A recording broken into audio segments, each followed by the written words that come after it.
Welcome বন্ধুরা, আজকে আমরা করব অধ্যায় 23-এর ত্রিকোণমিতি। ত্রিকোণমিতি চ্যাপ্টারটা তোমাদের কাছে নতুন, তো সেই ত্রিকোণমিতির বিভিন্ন নিয়মাবলীগুলো আমরা আজকে শিখব। আচ্ছা, ত্রিকোণমিতি কাকে বলে? বুঝতেই পারছো, ত্রিকোণ মানে হচ্ছে ত্রিভুজ। তো ত্রিভুজ সম্পর্কিতই আলোচনা হয় ত্রিকোণমিতিতে। কোন ধরনের ত্রিভুজ? সমকোণী ত্রিভুজ।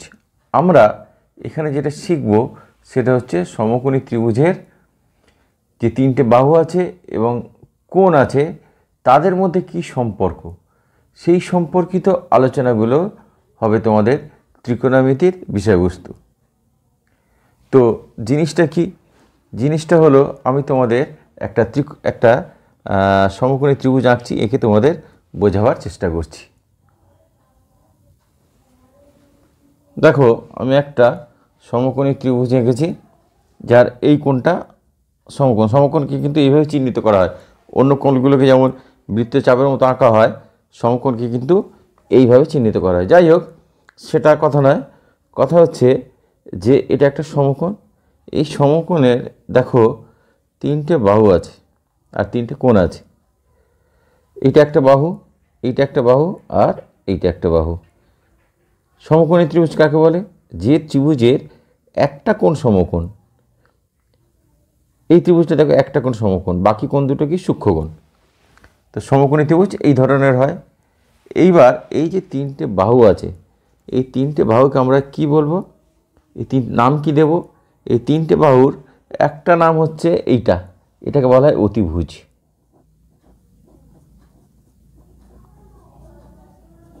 এটা কোনটা?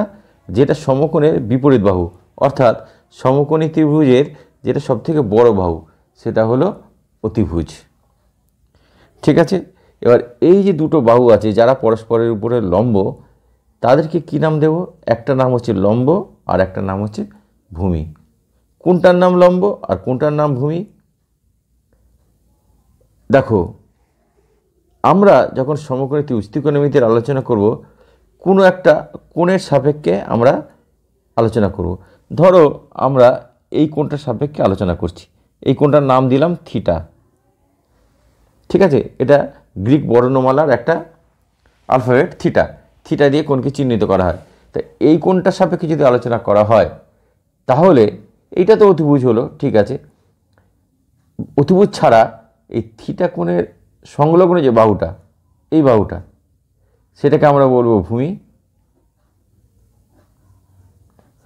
আর থিটা কোণের উল্টো দিকে যে বাহুটা, সেটাকে বলবো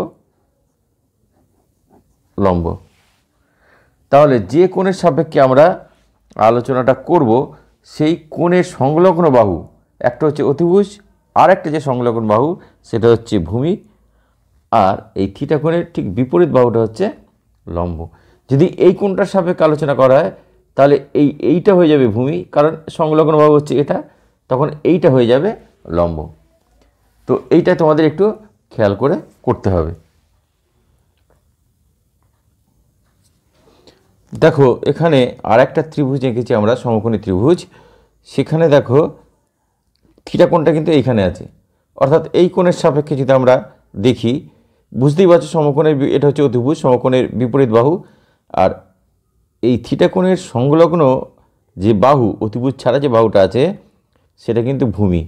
এখানে দেখো এইটা ভূমি ছিল, সংলগ্ন বাহু। এখানে আমি এটা ঘুরিয়ে দিয়েছি, মানে এই কোণটা, উপরের কোণটা সাপেক্ষে করছি, তখন ভূমি কিন্তু এইটা হয়ে যাচ্ছে আর লম্ব হয়ে যাচ্ছে এইটা।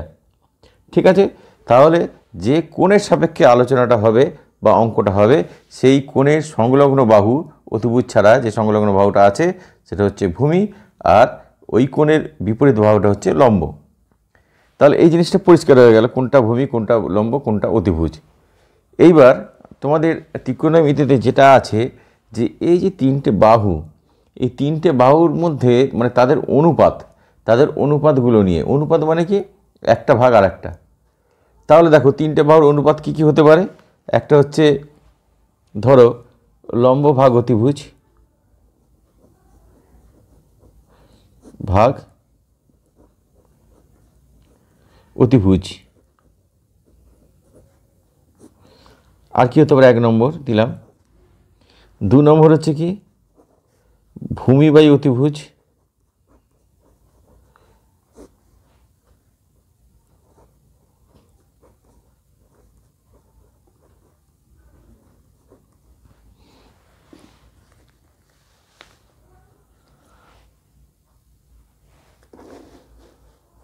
তিন নম্বর দিলাম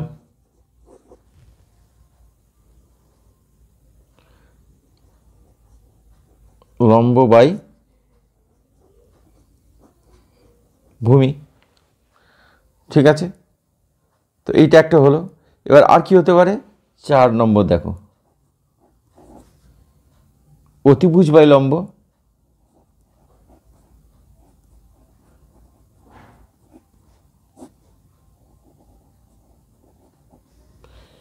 5 নম্বর অতিভুজ বাই ভূমি, উল্টোটা।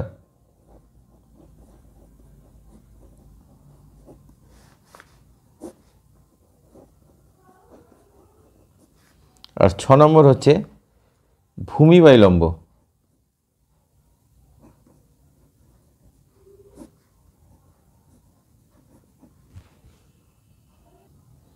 এখন প্রথমটা হচ্ছে লম্ব বাই অতিভুজ, এটাকে বলা হয় সাইন থিটা। মনে রাখবে, ভূমি বাই অতিভুজকে বলা হয় কস থিটা, আর লম্ব বাই ভূমিকে বলা হয় ট্যান থিটা।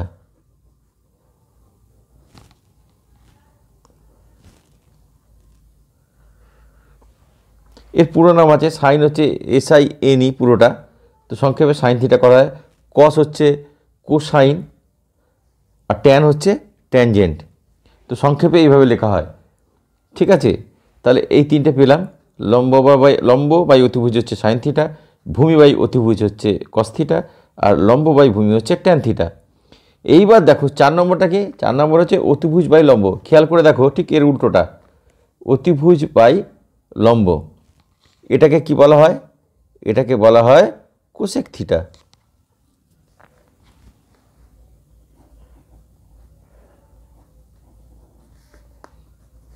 এর উল্টো দেখো, এটা অতিভুজ বাই ভূমি, এটাকে বলা হয় সেক থিটা। আর এর উল্টো এটা দেখো, ভূমি বাই লম্ব, এখানে লম্ব বাই ভূমি, ভূমি বাই লম্ব, এটাকে বলা হয় কট থিটা। তাহলে 6 ধরনের অনুপাত আমরা পেয়ে গেলাম 3টে বাহুর সমকোণী ত্রিভুজের, এবং তাদের নামগুলো আমরা পেয়ে গেলাম। এখন এই নামগুলো তোমাদের মনে হতে পারে যে এগুলো তো কোনটা কিভাবে আমরা মনে রাখবো। দেখো, মনে রাখার একটা সহজ উপায় হচ্ছে কি, প্রথম সাইন থিটা। সাইন থিটা কি? লম্ব বাই অতিভুজ। তারপর হচ্ছে কস থিটা। কস থিটা কি? ভূমি বাই অতিভুজ। এই দুটোর ক্ষেত্রেই অতিভুজটা কিন্তু নিচে আছে। ঠিক আছে, তাহলে বাকি রইল কি? লম্ব বাই ভূমি। লম্ব বাই ভূমি হচ্ছে ট্যান থিটা। এইবার এর উল্টোগুলো হচ্ছে কোসেক থিটা, সেক থিটা এবং ট্যান থিটা। কোসেক থিটা হচ্ছে সাইন থিটার উল্টো, অতিভুজ বাই লম্ব। কস থিটা হচ্ছে সেক থিটা হচ্ছে কস থিটার উল্টো, অতিভুজ বাই ভূমি। আর কট থিটা হচ্ছে ট্যান থিটার উল্টো। তাহলে ট্যান থিটা মনে থাকলে কট থিটা মনে থাকবে, কস থিটা মনে থাকলে সেক থিটা মনে থাকবে, সাইন থিটা মনে থাকলে কোসেক থিটা মনে থাকবে। ঠিক আছে, তাহলে বুঝতেই পারছো সাইন থিটা মানে হচ্ছে 1/কোসেক থিটা, কারণ এটার উল্টো এটা। ঠিক আছে, এর অনন্যক এটা।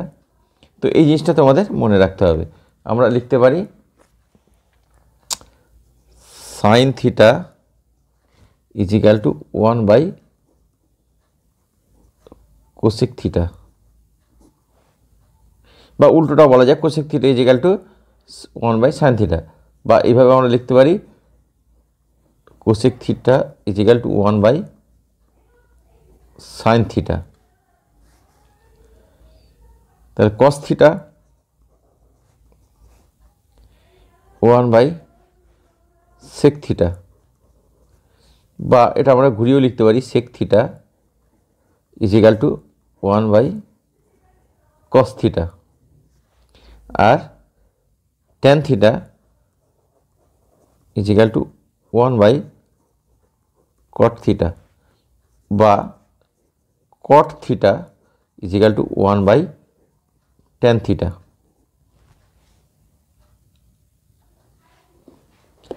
আচ্ছা দেখো, আমরা তাহলে বাহুগুলোর পরস্পর অনুপাতগুলো আমরা করলাম। তো আরও বিভিন্ন রকম সম্পর্ক আছে, আমরা যত এগোবো তত সেগুলো জানবো। একসাথে সব সম্পর্কগুলো যদি বলি তাহলে তোমাদের মনে রাখতে অসুবিধা হবে এবং বুঝতেও অসুবিধা হবে। তার থেকে বরং আমরা একটা অঙ্ক করি, অঙ্কটা করলে যে সম্পর্কগুলো এখন আমরা শিখলাম সেটা আরও ভালো করে বুঝতে সুবিধা হবে। দেখো তোমাদের কোষে দেখি 23.1 প্রথম অঙ্ক যেটা, সেটা হচ্ছে কি একটি সমকোণী ত্রিভুজ এবিসি এঁকেছি, যার অতিভুজ এবি, খেয়াল করে দেখো অতিভুজ এবি সেটা হচ্ছে কত 10 সেমি, ভূমি বিসি 8 সেমি এবং লম্ব এসি 6 সেমি। তাহলে এবিসি এর কোণ এবিসি এর সাইন এবং ট্যানজেন্টের মান নির্ণয় করি। কোণ এবিসি এর সাইন মানে হচ্ছে সাইন এবিসি আর ট্যানজেন্ট মানে হচ্ছে ট্যান এবিসি। তো এইটা আমাদের করতে হবে। আগে আমি ছবিটা আঁকি, তারপরে অঙ্কটা করছি। দেখো অঙ্কে যেভাবে বলেছে সেইভাবে কিন্তু আমরা সমকোণী ত্রিভুজ এঁকেছি। বলে দিয়েছে যে অতিভুজ হচ্ছে এবি, তাহলে সে এবি হবে এইটা, ঠিক আছে। এবার ভূমি হবে কোনটা, এ বি সি, এই কোণের সাপেক্ষে আমাদের করতে বলেছে। তাহলে এ বি সি এর সাপেক্ষে যদি করি তাহলে এইটা হচ্ছে ভূমি, কারণ এই কোণের সংলগ্ন বাহু হচ্ছে এটা, এবং ওখানে বলেও দিয়েছে যে ভূমি বিসি আর লম্ব হচ্ছে এর উল্টো বাহুটা এইটা এসি, ঠিক আছে। তাহলে আমরা এবার লিখি। দেখো যেভাবে বলে দিয়েছে অতিভুজ এবি হচ্ছে 10 সেমি, লম্ব এসি হচ্ছে 6 সেমি আর ভূমি বিসি হচ্ছে 8 সেমি। তা আমি লিখি পাশের চিত্রে লম্ব এসি 6 সেমি, ভূমি বিসি 8 সেমি আর অতিভুজ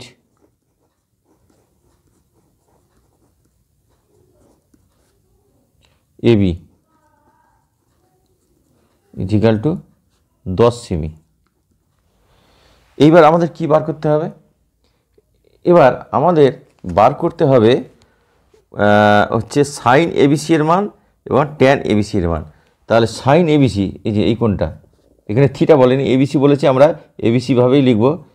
সাইন এ বি সি ইজিক্যাল টু কি লম্ব বাই অতিভুজ, আমরা জানি লম্ব বাই অতিভুজ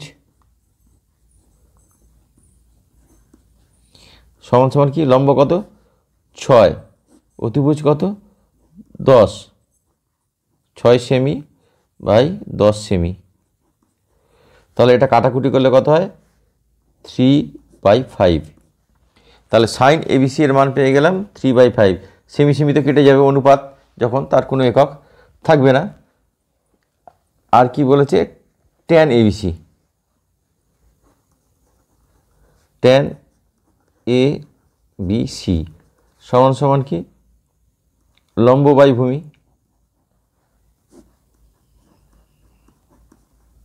লম্ব বাই ভূমি, লম্ব মানে কত, লম্ব হচ্ছে 6 সেমি আর ভূমি কত, ভূমি হচ্ছে 8 সেমি। তাহলে এটাকে কাটাকুটি করলে 2 দিয়ে ভাগ যাবে, কত হবে 3/4। তাহলে ট্যান এবিসি এর মান হলো 3/4 আর সাইন এবিসি এর মান হলো 3/5। এটাই হলো উত্তর। তাহলে তোমাদের উদাহরণ দিলাম এবং তোমাদের এই যে সংজ্ঞাগুলো সেগুলো তোমাদের বলে দিলাম। তোমরা একটু ভালো করে এটা পড়বে এবং এই অঙ্কটা দেখে তোমরা জিনিসটা বোঝার চেষ্টা করবে। আজকে আর বেশি অঙ্ক আমরা করব না, কারণ আগে এই জিনিসটা ভালো করে তোমাদের মাথার মধ্যে ঢুকিয়ে নাও, তারপরে আমরা পরের অঙ্কগুলো করব। ওকে, আজকের মতো তাহলে এই পর্যন্তই থাক।